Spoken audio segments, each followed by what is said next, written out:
Hey, everybody. Welcome to Behind the Lines Unfiltered. Yes, that's right. We just had our normal Thursday meeting. Thursdays when we kind of talk about the show we just did, take lessons learned from it.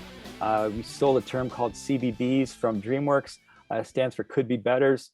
Since we cover the academy teams, we like to work in acronyms. I'll have more acronyms for you like this one, TMZ. As you know, I'm kind of a fan of the TMZ style talk around. So I'm super happy to be here with Erin Summers. Erin, say hi to everybody. Hi, everybody. I'm your Army reporter. If you haven't met me yet, I have all of the Black Knights football coverage that you need every week for Behind the Lines. Yeah, and you can follow her at Erin E. Summers. That's Erin E. Summers, or just tag her on any BTL reports, anything.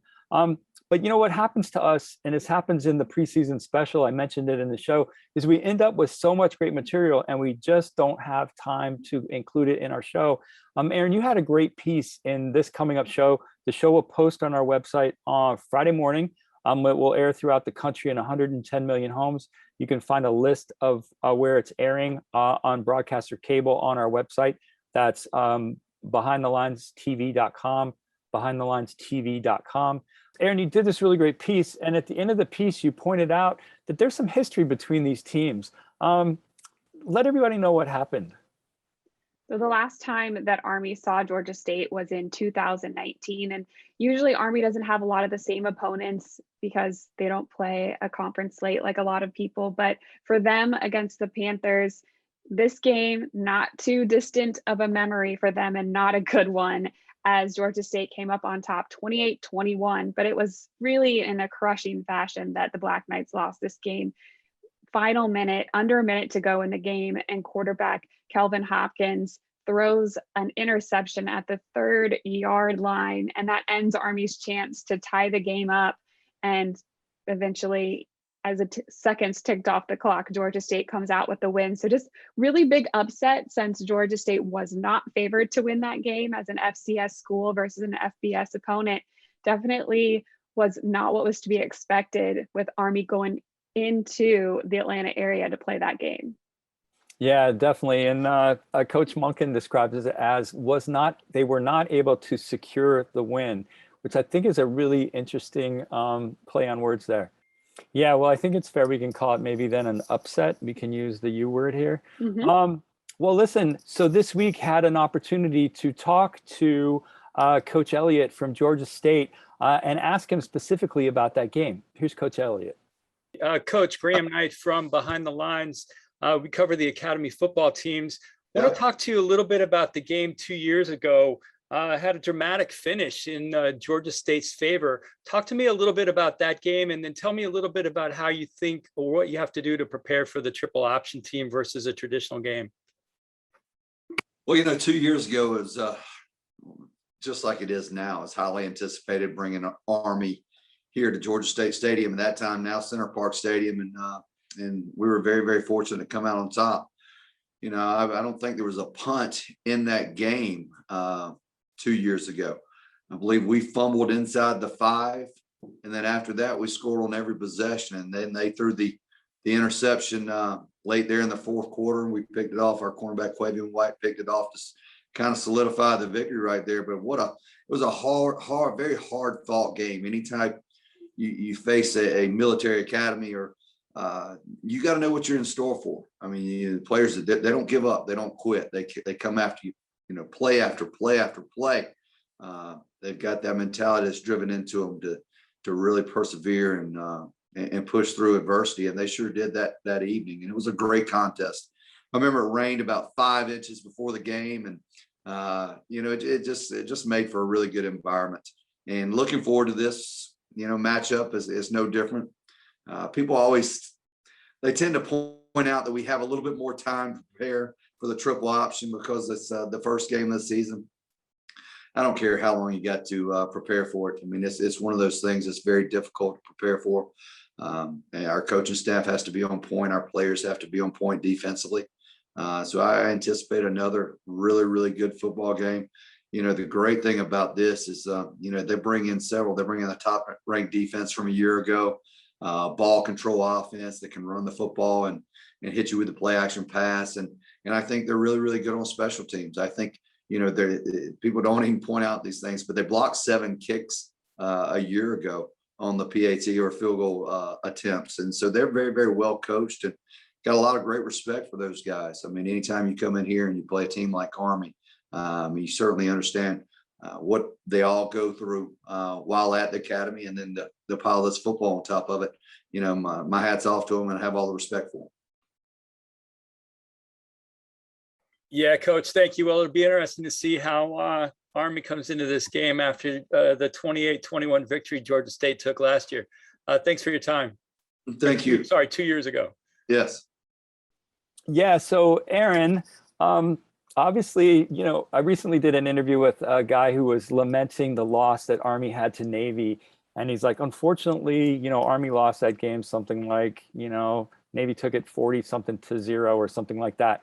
And I said, well, I know Army's a little unhappy about that particular game, but I'm pretty sure Navy's happy about it. So pretty clear why Georgia State is happy about that victory.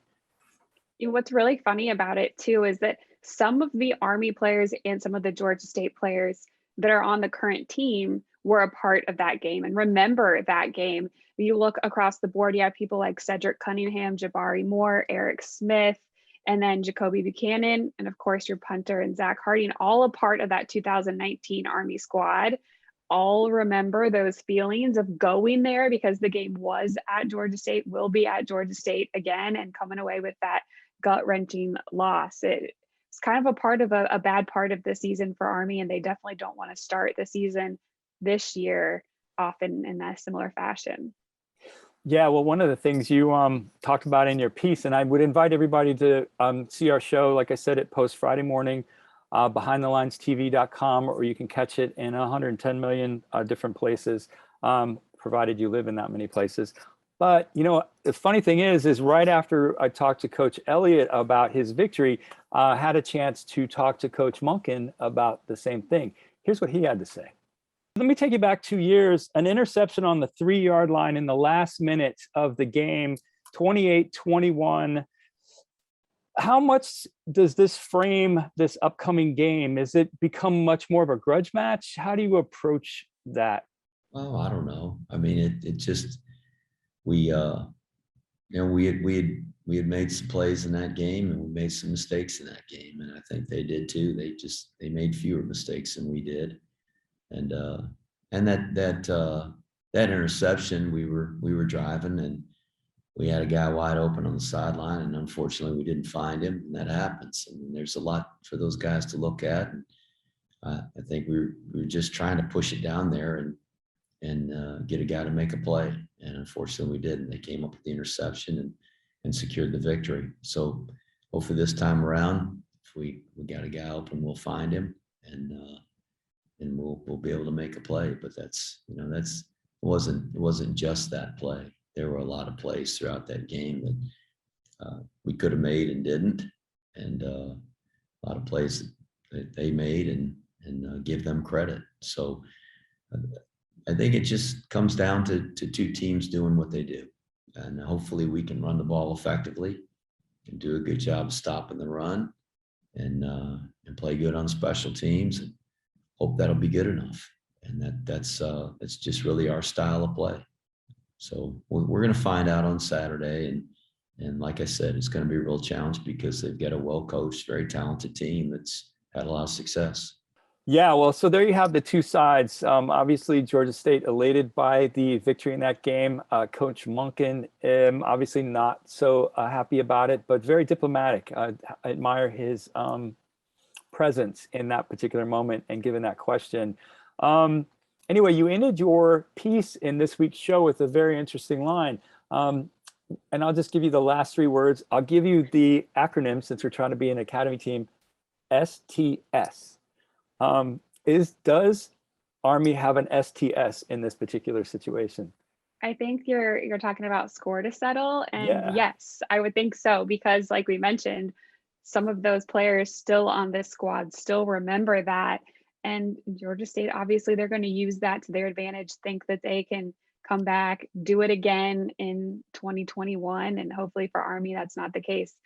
just so many different facets of this story and this relationship between these two teams that I found interesting. And another one is the relationship that the defensive coordinators have.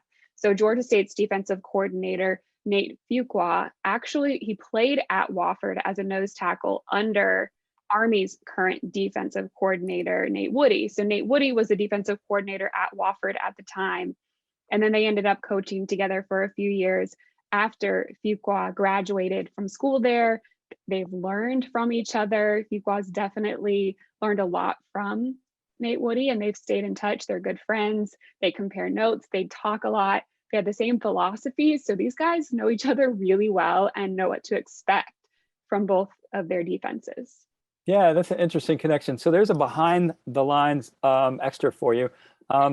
I have one other one. If you haven't followed Aaron E. Summers at Aaron E. Summers, you should. Aaron, you cover a ton of college stuff. You've been doing it for years.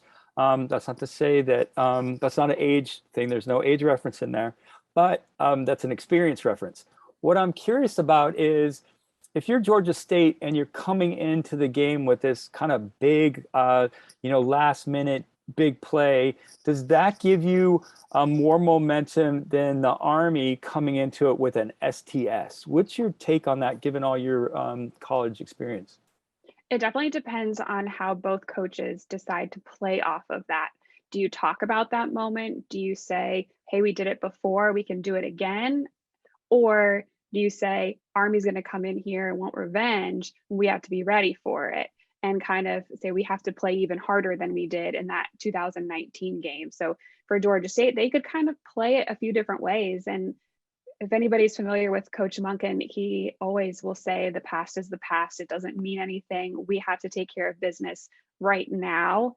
So some of the players might have some, lingering feelings from that, but I don't know if Coach Monken is going to draw off of it too much. He's really focused on this team doing their job, each as individuals, and then that will collectively give them the best on the field as a whole if they can take care of their individual jobs. So he's kind of been harping on that a lot over the past couple weeks. So I don't think he wants to play any games with the team right now. He's all about business. Yeah, he is all about business. And he's been pretty successful at it as well. Hey, Aaron, listen, thank you. Maybe next time when we do next week's little YouTube extra, if we get the chance, and I'm happy to help with Coach Elliott, it'd be interesting to hear what they actually said, how they played off of it in the before the game. If we can get that at a presser from either Coach Elliott or Coach Monken. Anyway, thank you very much. That's like we said, we promised you the behind the scenes stories on the players, coaches, and fans. You can't get anywhere else. Aaron, thanks for the insight into that connection between Georgia State, and thanks for taking the time to do this. We'll look for our show tomorrow at 7 a.m. on our site or at the other or at the sports outlet near you. Thanks.